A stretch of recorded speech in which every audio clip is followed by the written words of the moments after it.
everyone. Today in our study of the Sermon on the Mount, we find Matthew 5:19 set before us, and Jesus has some really powerful things to say to us here. See, the more I study and talk to Jesus about the Sermon on the Mount, the more this verse really just rises to the surface. And I believe that every believer needs to lean in and listen to what Jesus says in Matthew 5:19.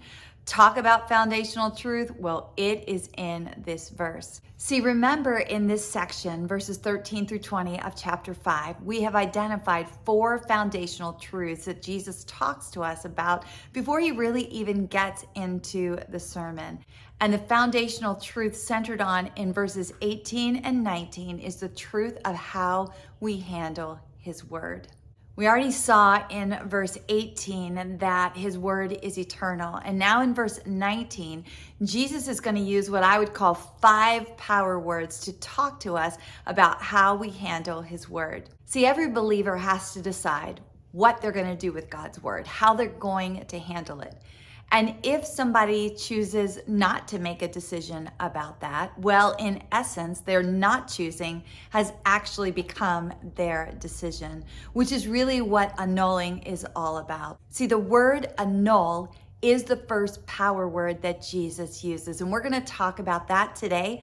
And then in the coming days, we'll be sharing videos about the other 4 power words. Jesus said in Matthew 5:19, whoever then annuls one of the least of these commandments and so teaches others shall be called least in the kingdom of heaven.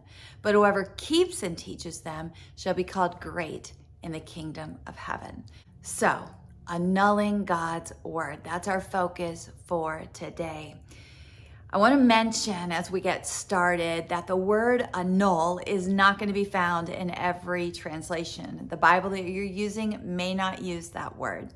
I use the NASB version, and it says, whoever then annuls one of the least of these commandments. But I can even tell you that not every NASB version uses that word. There are some variances in the NASB. So if you were to look that up, you might not even find it there. But the one that I have uses the word annul. I like that it does because I think it gets to the heart of what Jesus was trying to say here. In some of the other versions, you'll see words like whoever sets aside the commandments of God or breaks them or relaxes them or ignores them or trivializes them. And while these are inclusive of what it means to annul, I think, again, that the word annul really is a great word for getting to the heart of what was meant in the original language.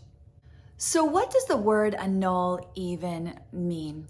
You know, it's not a word we use a lot in our conversations.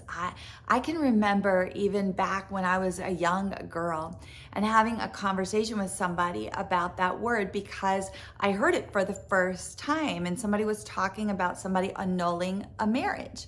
And I said, well, what does that mean? And they basically explained, well, it's like saying it never happened.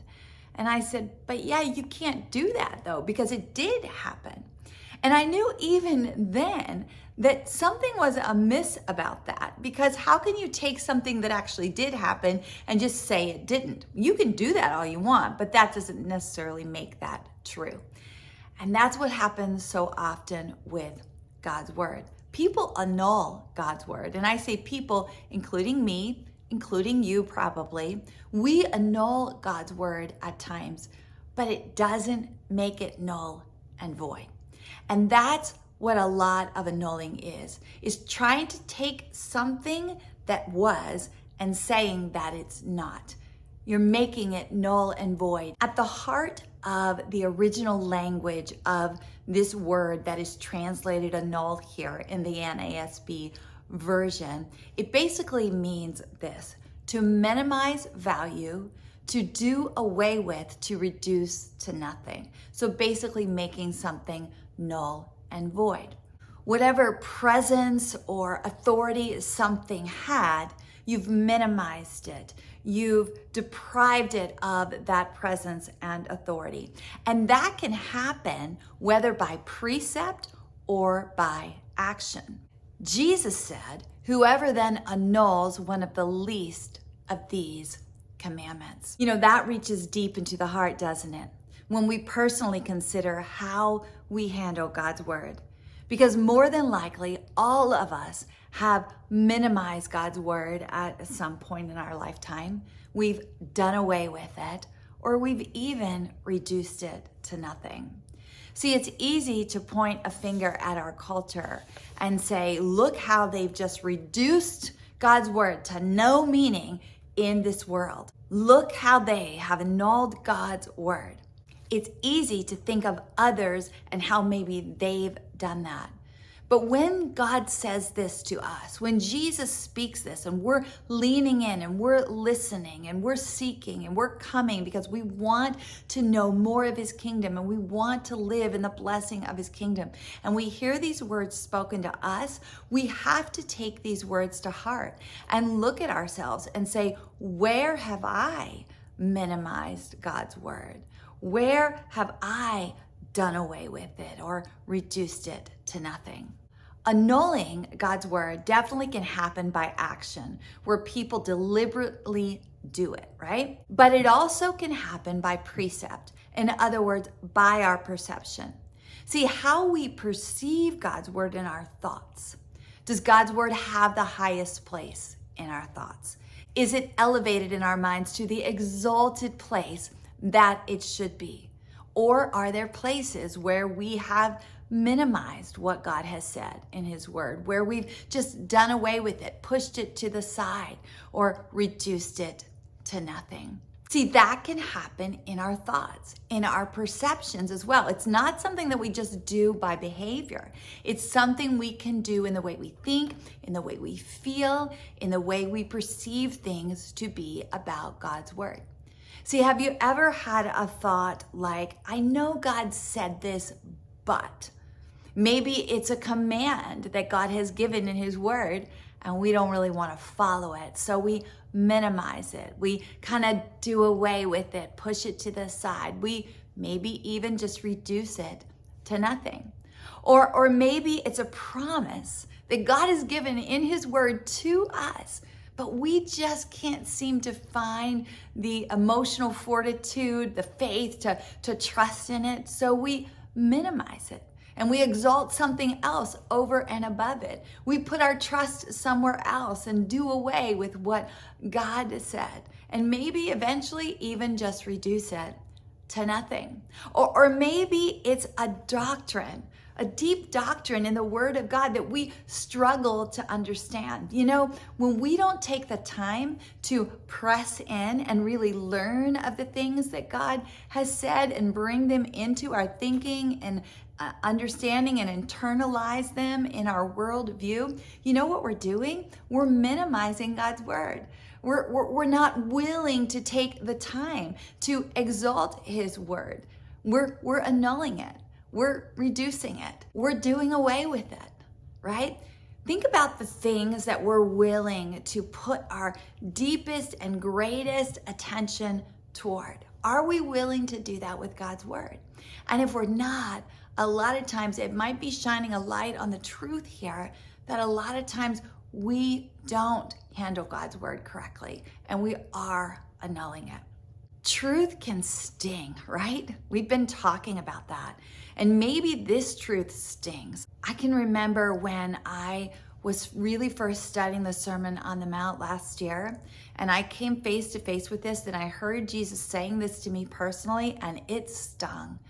Because the reality was there are times in my life where I have minimized God's word, where I have done away with it, where I reduce it to nothing. And even on the surface, the things that I could think of, the more I meditated on this and talked about it with Jesus, he revealed other ways that I was doing it in my perception of his word that I didn't even realize. And you know what? He continues to do that sometimes, because as we live and move and have our being here, we can tend to do that with what God says. But we have to remember, truth stings, but it sets free. Because here's the reality. Even if we choose personally to annul God's word, or as a culture, we annul God's word, the reality is God's word will never be annulled. You can say God's word isn't true. You can minimize God's word. You can reduce it to nothing and push it to the side, but God's word is eternal. In fact, the Bible is very clear. In fact, Jesus himself said it.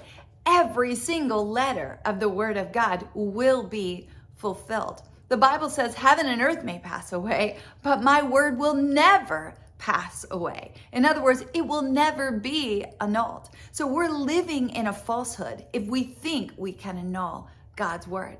And I think that's why Jesus is so powerfully speaking to us here through this word. And he wants us to get the message loud and clear. Annulling his word is a very foolish decision to make. When we annul God's word, we're only hurting ourselves and we're hurting others who we influence. We'll be talking about that more in the coming days. And I believe that's the reason Jesus is speaking so powerfully here. He's letting us know it is foolish to minimize his word and exalt something else above it. He's letting us know it is foolish to do away with his word and pull something out that we think would be better. He's letting us know it's foolish to reduce his word to nothing because his word is eternal. His word holds a value of gold that we can't even begin to fathom. He's willing to speak this hard word of truth to us that stings because he wants us to live in the blessing of his kingdom. You know, that day he could see the people destitute as they were, barely even holding on hope to the kingdom of God even ever being a reality for them. He could see that they were experiencing the kingdom in the least of ways, and he was inviting them to something better. He was showing them that he wanted them to live in the greatness of his kingdom. And I think as we hear these words from him today, we can also know he's saying this to us. He's looking to some of our lives and he's saying, you are barely experiencing the blessings of my kingdom. I have so much more for you. So I'm willing to say this hard word to you because I want to bring you into something better. And we're going to see this blessing that Jesus is really talking to us about unfold as the power of all 5 of these words really unfolds over the coming days. So I want to encourage you, if the word annul has a sting to it for you personally, and I imagine it will for all of us, receive the sting. Take that sting to Jesus and confess places where you are annulling his word. And ask him to search out your heart and show you other ways that you're doing it and you might not even realize that you are. And let him bring you to places of freedom. That's always his intent. And like I said, we're going to see that freedom unfold more and more in the coming days as we talk about all 5 of these powerful words from Jesus in verse 19. I'll be in touch again very soon. See ya.